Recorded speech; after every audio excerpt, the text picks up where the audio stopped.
जिंदगी में कामयाब होने के लिए याद रखिएगा, ये मायने नहीं रखता है कि आपने कितना किया, मायने ये रखता है कि आप कितना कर सकते थे। जब लंका में पुल बनाया जा रहा था पत्थरों को जोड़ जोड़ कर सीता माँ को लाने के लिए, तो बंदरों के साथ साथ गिलहरियाँ भी वहाँ पत्थर भर रही थी। तो इन सब से कितना पत्थर ही उठेगा। एक बंदर आया तो उठा के फेंक दिया गिलहरी को, भाग यहाँ से, तो इतनी पत्थर बीच में ला रही है। तो मर्यादा पुरुषोत्तम राम के पास वो जाके गिलहरी गिरी, तो गिलहरी को वो प्यार से सहलाए थे ना, तो ऐसा कहा जाता है कि इस पे जो निशान है गिलहरी के पीठ पे वो राम जी का है। राम जी ने उस बंदर को बुलाया और कहा कि देखो तुम इतना विशाल पत्थर उठा रहे हो तो तुम्हारा शरीर भी विशाल है, ये गिलहरी इतना बड़ा पत्थर उठा रही है जितना इसकी क्षमता है। तो आप अगर कामयाब होना चाहते हैं तो आप ये मत सोचिए कि आप हमने आज 8 घंटे पढ़ लिए या 8 घंटा मेहनत किए, आप ये सोचिए कि आप कितना कर सकते थे। और देखिए जो सपने देखते हैं उनके लिए तो पूरी रात छोटी पड़ जाती है, और सपने पूरे करने वाले के लिए पूरा दिन छोटा पड़ जाता है। अगर आपके अंदर जिम्मेदारी है ना, तो आप यकीन मानिए आप चैन से सो नहीं पाएंगे। जिम्मेदारी ऐसी चीज होती है जो रातों की नींद छीन लेती है। रात में जगने वाला हर लड़का आशिक नहीं होता। आप सबकी ज़िंदगी में कुछ कठिनाइयाँ आएंगी, ठोकरें लगेंगे, लेकिन ठोकर खा के संभलना भी ज़रूरी है। ठोकरें खाकर भी ना संभला तो ये मुसाफिर का नसीब। राह के पत्थर तो अपना फ़र्ज अदा कर चुके हैं, और कभी भी मुश्किलों से घबराइएगा नहीं। कोको कोला कंपनी जब स्थापना हुई थी तो 1 साल में केवल इसके 25 बोतल बिके थे।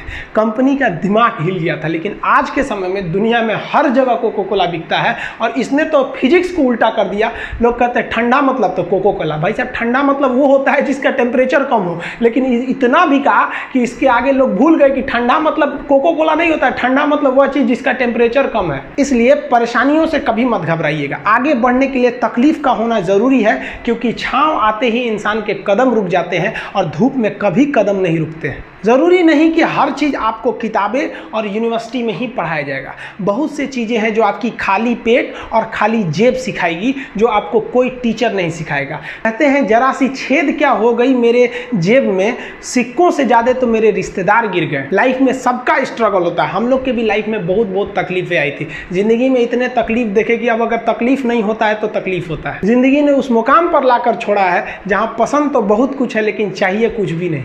लोग कहते हैं कि खाली हाथ आए थे खाली हाथ जाओगे, गलत बोलते हैं। लोग भले खाली हाथ आते हैं, लेकिन जब जाते हैं तो अपने साथ कुछ संस्कार, कुछ यादें छोड़ जाते हैं। एपीजे अब्दुल कलाम खाली हाथ तो आए थे, क्या खाली हाथ गए? हमारे जितने देश के लोग हैं उन देशवासियों के लिए एक प्रेरणा के स्रोत बन गए हैं। लेकिन अगर आप खाली हाथ आते हैं और खाली हाथ चले जाते हैं तो आपका पुरुष योनि में जन्म लेने का कोई अर्थ ही नहीं बना। अपनी मंजिल को भुला कर जिया तो क्या जिया, है दम तुझ में तो उसे पाकर दिखा। लिख दे खून से अपनी कामयाबी की कहानी और बोल उस किस्मत को कि है दम तो मिटा के दिखा। इसलिए कभी किस्मत को मत कोसिएगा, अपने हौसले से अपनी कहानी लिखिएगा। पसीने की स्याही से जो लिखते हैं अपने हौसले के इरादे, उनके मुकद्दर के पन्ने कभी कोरे नहीं होते। पैसा और समय में तालमेल बिठाना बहुत जरूरी होता है। पैसा कहता है कि तू कुछ करेगा तो हम आएंगे, जबकि लोग गलती करते हैं। लोग कहते हैं कि पैसा आएगा तब हम कुछ करेंगे। ऐसा नहीं है। पैसा कहता है कि तू मुझे आज बचा ले, मैं कल तुझे बचा लूंगा। पैसा बेशक भगवान नहीं है और ना ये आपके साथ ऊपर तक जाएगा, लेकिन पैसा जब तक आपके साथ है ना तब तक आपको नीचे गिरने नहीं देगा। देखिए, पैसा जीवन में बहुत कुछ है, बहुत कुछ, लेकिन पैसा सब कुछ नहीं है। इंसानियत मायने रखने चाहिए। समय के साथ आप कभी खिलवाड़ मत कीजिएगा। दुख की बात यह है कि समय बहुत कम है, लेकिन सुख की बात यह है कि अभी भी समय है। लेकिन समय के पास इतना समय नहीं है कि आपको दोबारा समय देगा। वक्त नहीं लगाइए आपको यह निर्धारित करने में कि क्या करना है, वरना वक्त निर्धारित कर देगा आपका क्या करना है। जीवन में ना अपने अंदर से अहंकार बिल्कुल निकाल दीजिएगा। अहंकार बहुत ही खराब चीज है। कहते हैं कि अहंकार में इंसान को इंसान नहीं दिखता, छत पे चढ़ जाओ तो खुद का मकान नहीं दिखता।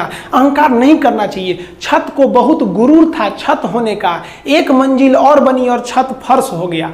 अहंकार कभी नहीं कीजिएगा। तूफान ज्यादा होती है तो कश्ती डूब जाती है, और घमंड ज्यादा हो जाती है तो हस्ती डूब जाती है। जिस दिन आपको घमंड होने लगे ना अपने आप के ऊपर कि हम बहुत बड़े हो गए हैं, हम बहुत पढ़ लिए हैं, हम बहुत सक्सेसफुल मैन हो गए, हम बहुत बड़े बिजनेसमैन, हम बहुत, मतलब जिस दिन आपको घमंड हो गया ना, उस दिन आप शमशान घाट में जाके दिखेगा आपसे नायाब लोग, आपसे अच्छे अच्छे लोग वहां खाक बन गए। दुनिया में ना किसी से जलन नहीं रखनी चाहिए। देखिए माचिस जो होता है ना दूसरे को जला देता है, लेकिन कभी माचिस को देखें वो खुद को भी जला लेता है। अतः अगर आप दूसरे की बुराई करेंगे, दूसरे के पीछे रहेंगे ना, तो इसमें आपका लॉस होगा। और अगर आपकी कोई बुराई कर रहा है ना तो आपको खुश होना चाहिए कि आप आगे बढ़ रहे हैं। बुराई उसी का लोग करते हैं जो आगे बढ़ रहा होता है, जो पहले गिरा हुआ है उसकी लोग क्या बुराई करेंगे। और जब भी आपकी कोई बुराई करे तो आप उसे सहज स्वीकार करें और आप उसे प्रूव मत कीजिए कि हम ये नहीं है। हम लोग गलती क्या करते हैं स्टूडेंट लोग कि प्रूव करने लगते हैं। नहीं, आपको अपने आप को इंप्रूव करना है। अगर कोई गलती हो गई है, आपको कोई बुराई कर रहा है, तो आप उसको सहज स्वीकार कीजिए। जिस दिन आपके अंदर अपनी बुराई सुनने की क्षमता आ गई, यकीन मानिए आप सफलता के दहलीज पे अपनी पहली कदम रख दिए उसी दिन। लोहा जो होता है ना उसे कोई नहीं तोड़ सकता है, लेकिन उसी लोहे के अंदर का जो जंग लग जाता है ना, धीरे धीरे दीमक की तरह उस लोहे को खदड़ते जाता है। इसलिए अपने अंदर अहंकार को मत लाने दीजिएगा। लोग कहते हैं ना कि अहंकार बुरा है। जीवन में हम जो अनुभव किए हैं, अहंकार से भी खराब चीज होता है गुस्सा। देखिए अहंकार उत्पन्न ही नहीं होगा जब तक आपको गुस्सा नहीं आए। आप ऐसे नॉर्मल बैठे हैं और आप किसी से कहिएगा कि तुम्हारी क्या औकात है, जब तक आपको गुस्सा ना आए। तो अहंकार एक पेड़ है और गुस्सा उस पेड़ का जड़ है। इसलिए गुस्सा जिस दिन आया उस दिन आप बर्बाद हो जाएंगे। किसी भी व्यक्ति को बर्बाद कराने के लिए सबसे जरूरी है गुस्सा दिलाना। आपको पता है लोहार जो होता है, लोहार वो जानता है कि लोहे को हम ऐसे नहीं मोड़ सकते हैं, बहुत ही शक्तिशाली है। इसलिए लोहार ना इस लोहे को ना आग में डाल के इसे गुस्सा दिलाता है। जब ये गुस्से से लाल हो जाता है ना, तो जहां गुस्सा आया आप अपनी ताकत खो देते हैं। और ये लोहा अपनी ताकत खो देता है और एक मामूली हथौड़े के चोट से लोहा मुड़ जाता है। तो जिस दिन आपको गुस्सा आ गया, समझ जाइए कि आप अपनी ताकत खो रहे हैं। देखिए सफलता और असफलता में थोड़ा सा का अंतर है। सफलता आपका परिचय दुनिया के सामने कराएगी और असफलता दुनिया का परिचय आपसे करा देगी। इसलिए सफल जरूर होइए। देखिए 97% लोग जो है ना वो थक के किसी काम को छोड़ देते हैं और जिंदगी भर उन 3% लोगों के लिए काम करने लगते हैं जो कभी भी हार नहीं मानते। मेहनत बता देता है कि परिणाम कैसे मिलेगा, वरना परिणाम तो बताता ही है कि आपका मेहनत कैसा था। कुछ लोगों को लगता है कि उनके पिताजी बहुत पहुंच वाले हैं, दादाजी बहुत पहुंच वाले हैं, तो उनकी बदौलत हमें कोई काम मिल जाएगा, कोई जॉब मिल जाएगा। तो कोई ये बहुत बड़ी बात नहीं है। पहचान से मिला काम बहुत देर तक नहीं रहती है, लेकिन काम से मिलने वाली पहचान आजीवन रहती है। कई लड़के कमेंट कर रहे हैं कि सर आप पंखा क्यों नहीं लगा लेते हैं, आपको पसीना होता है। हम क्या बोले आप लोग को, जो पानी से नहाएगा वो अपना लिबास बदलेगा, जो पसीने से नहाएगा एक दिन इतिहास बदलेगा। एक दिन हम सब लोग मिलकर अपने हिंदुस्तान के इतिहास को बदलेंगे, फिर से इसे हम सोने की चिड़िया बनाएंगे। और आप निरंतर मेहनत करते रहिए, दूसरे का देख कर नकल नहीं कीजिए। सीढ़ियां उन्हें मुबारक हो जिन्हें छत तक जाना है। आपकी मंजिल आसमान है, रास्ता आपको खुद बनाना है। अपनी मंजिल को भुलाकर जिया तो क्या जिया, है दम तुझ में तो उसे पाकर दिखा। लिख दे खून से अपनी कामयाबी की कहानी और बोल उस किस्मत को, है दम तो मिटा के दिखा। लास्ट में आप सबसे हम यही कहना चाहेंगे कि जहां तेरी याद ना आए वो तन्हाई किस काम की, बिगड़े रिश्ते ना बना दे वो खुदाई किस काम की। बेशक हमें जाना है अपनी मंजिल तक, लेकिन जहां से अपने ना दिखाई दे वो ऊंचाई किस काम की। आप सब लोग का बहुत बहुत धन्यवाद। मिलेंगे नेक्स्ट वीडियो में, तब तक के लिए जय हिंद।